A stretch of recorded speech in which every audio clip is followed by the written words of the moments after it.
Since shutting down Pfizer was unthinkable, Pfizer and the feds cut a deal.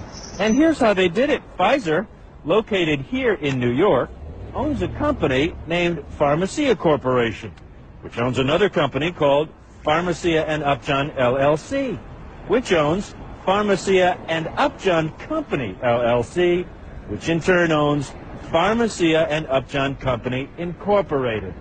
And what does Pharmacia and Upjohn Company Incorporated do? Nothing. It's a shell created to be a legal shield for Pfizer. In other words, if Pfizer was at risk of being convicted, the shell company would take the hit. Think of it as the great-great-grandson of the parent company. Birthday, March 27, 2007. Just in time to plead guilty in a kickback case against a company Pfizer had acquired a few years earlier. With that conviction, Pharmacia and Upjohn Company Incorporated, which had never sold so much as a single pill, was excluded from Medicare. 2 years later, when Pfizer was in trouble with Bextra, Pharmacia and Upjohn Company Incorporated, the shell company, stepped up again and pleaded guilty. It was like having an imaginary friend, an imaginary bad guy, to take the rap. And Pfizer, too big to nail, is still doing business with the federal government. It is true that if a company is created to take a criminal plea, but it's just a shell, the impact of an exclusion is minimal or non-existent. Did the punishment fit the crime? Pfizer says yes. It paid nearly $1.2 billion in a criminal fine for Bextra, the largest fine ever. It paid $1 billion more to settle civil suits, although it denies wrongdoing on allegations it illegally promoted 12 other drugs. In all, Pfizer lost the equivalent of 3 months' profit.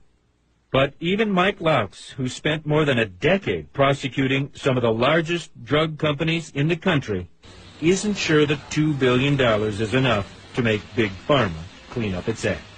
I worry that the incentives are so great, the money is so great, that has maybe made it, dealing with us, the Department of Justice, as just a cost of doing business. So, Drew, what does Pfizer have to say about all this? Anderson, nothing on camera. After a lot of back and forth, we got a phone conversation with the company's chief compliance officer. He told us, look, Pfizer takes full responsibility for illegally promoting Bextra, and to prevent it from happening again, here's what Pfizer said it's done. It's set up a leading-edge system. It monitors sales reps, tracking prescription sales and proactively looking for signs that its people are illegally promoting these drugs. So is Pfizer doing this voluntarily? No, not all voluntary. Pfizer, they had to sign what's called a corporate integrity agreement with the Department of Health and Human Services. Basically, the executives at Pfizer have to sign on the dotted line to say that their company is going to comply with the law. But, I mean, you look at this thing, and, I mean, if Pfizer is too big to fail, and even the biggest fine in history is just a few months' profit, then what's going to stop it from illegally promoting other drugs? Critics say, Anderson, nothing.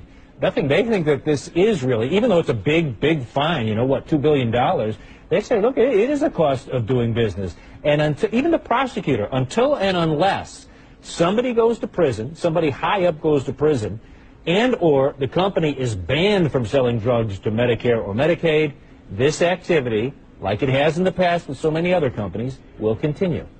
Drew, thanks. Keep him honest.